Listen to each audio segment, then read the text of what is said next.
AP CM Chandrababu గతంలో ఎన్నడూ లేని విధంగా పబ్లిక్ ఫోన్లు మాట్లాడడం టీడీపీ వర్గాలను కలవరపరుస్తున్నాయి. గురువారం పట్టిసీమలో, శుక్రవారం తిరుపతిలో, విజయవాడ నగరాల్లో చంద్రబాబు ఇట్లా ఫోన్లు పబ్లిక్గా మాట్లాడుతూ తారసపడడంతో ఏదో జరుగుతోందని టీడీపీ వర్గాల్లో టెన్షన్ నెలకొన్నది.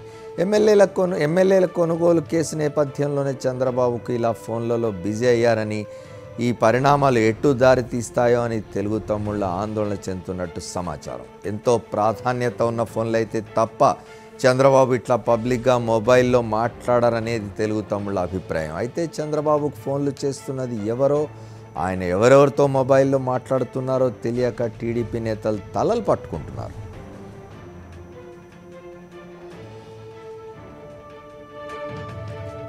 దీనికి సంబంధించి మరింత సమాచారం మా కరెస్పాండెంట్ మధు అందిస్తారు.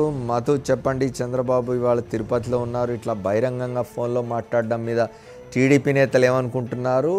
మీ దగ్గర ఉన్న సమాచారం ఏమిటి? అమర్, మనం చూస్తున్నాం చంద్రబాబు నాయుడు తాజా వైఖరి పరిణామం పట్ల టీడీపీ వర్గాల్లోనే ఒకంత విస్మయానికి లోపుతారు. టీడీపీ నేతలే ఆందోళన వ్యక్తమవుతున్న పరిస్థితి మనం ఏదైతే చూస్తున్నామో, రేవంత్ రెడ్డి ఎపిసోడ్ ప్రారంభమైన నుంచి తరచూ డీజీపీతో పాటు సీఎస్ తో తరచూ సమావేశం అవుతున్నటువంటి చంద్రబాబు నాయుడు ఇప్పుడు ఫోన్ల మీద బిజీగా ఉన్నాడు. మనం చూసాం, మన విజయవాడతో పాటు గోదావరి ప్రాంతానికి వెళ్ళినప్పుడు కూడా చాలా సార్లు ఫోన్లో మాట్లాడవచ్చు. ఇవాళ నీరు చెట్టు కార్యక్రమానికి వచ్చారు. ఉదయం 12 గంటల ప్రాంతంలో, మధ్యాహ్నం 12 గంటల ప్రాంతంలో పలమనేరు ప్రాంతంలో అధికారిక కార్యక్రమం జరిగింది. ఆ అధికారిక కార్యక్రమంలో చంద్రబాబు ముఖ్యమంత్రిగా పాల్గొన్నా కానీ ఎక్కువ సమయాన్ని ఆయన కాన్సన్ట్రేషన్ అంతా ఫోన్ మీదనే ఉన్నట్లు మనకు స్పష్టంగా అర్థమైంది. ఎమ్మెల్యేలతో పాటు మంత్రులు పక్కన ఉన్నా కానీ పట్టించుకొని చంద్రబాబు ఎక్కువగా తన దృష్టిని అంతా ఫోన్ మీదనే కేంద్రీకరించారు. తరచూ ఫోన్లు వస్తున్న పరిస్థితి మనం చూస్తున్నాం. ఇప్పుడు కొద్దిసేపటి క్రితం సాయంత్రం 4:30 ప్రాంతంలో తిరుపతికి రావడం జరిగింది. మొదట ఎలిఫెంట్ అక్కడి నుంచి పద్మావతి గెస్ట్ హౌస్ కి వెళ్ళడం జరిగింది. ఆ వెళ్లే సందర్భంలో కట్టేవాహనంలో వెళ్లే సందర్భంలో సైతం ఫోన్ లో మాట్లాడడం జరిగింది.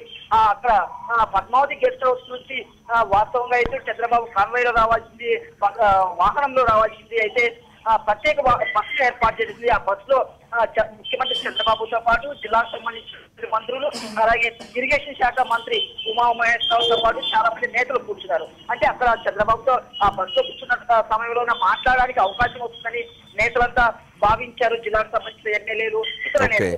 కానీ ఆ సమయం అంతా మొత్తం యూనివర్సిటీకి చేరుకునే సమయం మొత్తం చంద్రబాబు ఫోన్ లోనే మాట్లాడడం వల్ల వాళ్ళందరూ కూడా ఒక మీద ఆందోళన పోయారు. ఏంటి, ముఖ్యమంత్రి దగ్గరగా చూస్తున్న వ్యక్తులు, జిల్లాకు సంబంధించిన వ్యక్తులు చాలా కాలంగా, చాలా సంవత్సరాలుగా చంద్రబాబు గతంలో ఇలా ఎప్పుడు తరచుగా నిమిషాల కొద్దీ, గంటల కొద్దీ ఎప్పుడు ఫోన్ లో మాట్లాడే వ్యక్తి కాదు. ఎందుకు మాట్లాడుతున్నది ఒక ప్రధానమైన చర్చ జరుగుతోంది. Amar, thank you very much Madhu. Thanks for the updates.